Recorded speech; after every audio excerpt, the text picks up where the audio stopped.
এই সুন্দর সবুজ চেরা বেগুনি কালার, এক পাশে অন্য পাশে সবুজ শেড দেওয়া পাতাটার নাম হচ্ছে জেব্রিনা।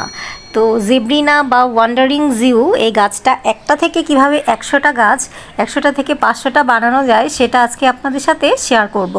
খুবই সুন্দর এই গাছটা, ঝোপালো হয়ে থাকে এবং এটা হ্যাঙ্গিং প্লান্টে লাগালে ঝুলে ঝুলে বিশাল বড় হয়ে ঝোপালো হয়ে যায়, যেটা খুবই সুন্দর লাগে হ্যাঙ্গিং বাস্কেটে বিশেষ করে।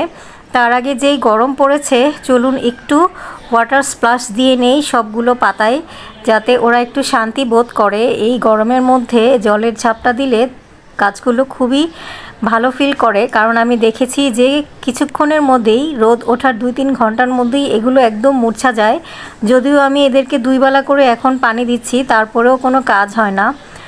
যাক, দেওয়া শেষ। এখন দেখুন, এই যে আমি মাটি তৈরি করে নিলাম। প্রথমে একদম গার্ডেন সয়েল, কোনো কিছু স্পেশাল কিছুই না, না বালু মাটি বা স্পেশাল কোনো কিছু, জাস্ট যে কোনো গার্ডেন সয়েলেই এগুলোর লাগানো যাবে কাটিংসগুলো। তো আমি হেলদি কাটিংস কতগুলো নিয়ে নিচ্ছি।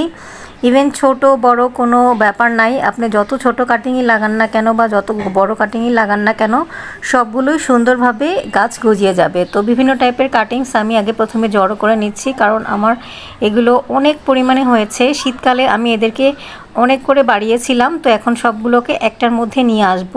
তো এই মাটিটা যেটা তৈরি করেছি সেটা পানি দিয়ে ভিজিয়ে নরম করে নিয়েছি। সো এখন জাস্ট এই যে ডালটা এভাবে একটু প্লেস করে দিলেই এটা লেগে যাবে, কিছু করতে হবে না, চাপও দিতে হবে না, বা একদম খুব ভালোভাবে যে প্রেস করে দিতে হবে তাও না। মাটির মধ্যে নর্মালি আমরা বলি যে এভাবে জাস্ট ডালগুলো লাগিয়ে দিলে বা পুঁতে দিলেই এগুলো মাটির মধ্যে বসে যাবে। অটোমেটিক শিকড় গজিয়ে যায়, রুট ডেভেলপ হয়ে যায় খুব দ্রুত। প্রায় 1 সপ্তাহের মধ্যে এগুলো রুট ডেভেলপ হয়ে যায়। আপনাদেরকে আমি দেখাবো কিছুদিনের মধ্যেই যে এই যে এখন আমরা যেটাতে লাগালাম সেটার কি অবস্থা পরবর্তীতে হয়েছে। এটা কখনোই ফেল হবে না যদি না প্রচুর বৃষ্টির মধ্যে রাখা হয়। প্রচুর বৃষ্টিতে রাখলে রুট গজাতে পারে না। তা না হলে এটাকে যেভাবে যে কোনো জায়গাতে রাখলেই, ছায়াতে, অল্প ছায়াতে, কড়া রোদে রাখলে তো সবচেয়ে ভালো, এগুলো একদম খুবই ভালো থাকে। তবে একদম অতিরিক্ত এখন যে গরমটা পড়েছে বৈশাখে, সেই গরমে আবার পাতা একদম মরে শুকিয়ে যায়, সেক্ষেত্রে পানি একটু বারবার দিতে হয়। আদারওয়াইজ এটাকে আপনি যে কোনো আলোযুক্ত জায়গায় রোদের মধ্যে রাখলেই এটা খুব সুন্দর গ্রো করে, কোনো যত্ন লাগে না। যারা নতুন গার্ডেনার তাদের জন্য বেস্ট একটা গাছ জেব্রিনা বা ওয়ান্ডারিং জিউ।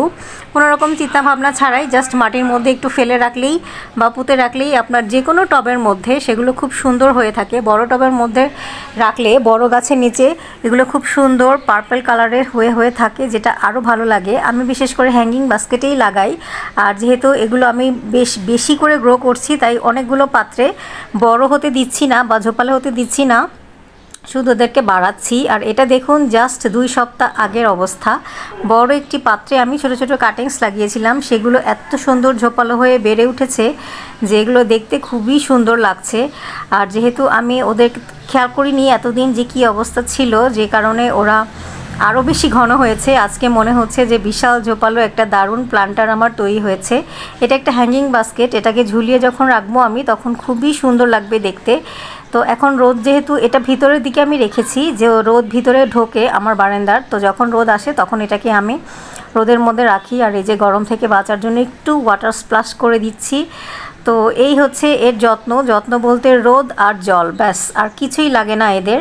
আমি সত্যি কথা বলতে আজ পর্যন্ত কোনো খাবারই ওদেরকে দেই না, কোনো রকম খাবার ছাড়াই ওরা দিব্যি সুন্দর বেঁচে থাকে। তো এটা হচ্ছে বেস্ট। আর এগুলো কাটিংস থেকে যেমন গ্রো করা যায়, তেমনি এই পর্তুলাকা টাইম ফ্লাওয়ারও গ্রো করা যায়। আমি আগের ভিডিওতে পর্তুলাকা টাইম ফ্লাওয়ার কীভাবে গ্রো করা যায় কাটিংস থেকে, সেটার প্রপার একদম পদ্ধতি দেখিয়েছি, আপনারা চাইলে সেটাও দেখে নিতে পারেন। আর যারা নতুন গার্ডেনার আছেন তারা অবশ্যই ট্রাই করবেন, এই গাছটা আপনাদের লাগাতে এবং গ্রো করতে কোনো অসুবিধা হবে না।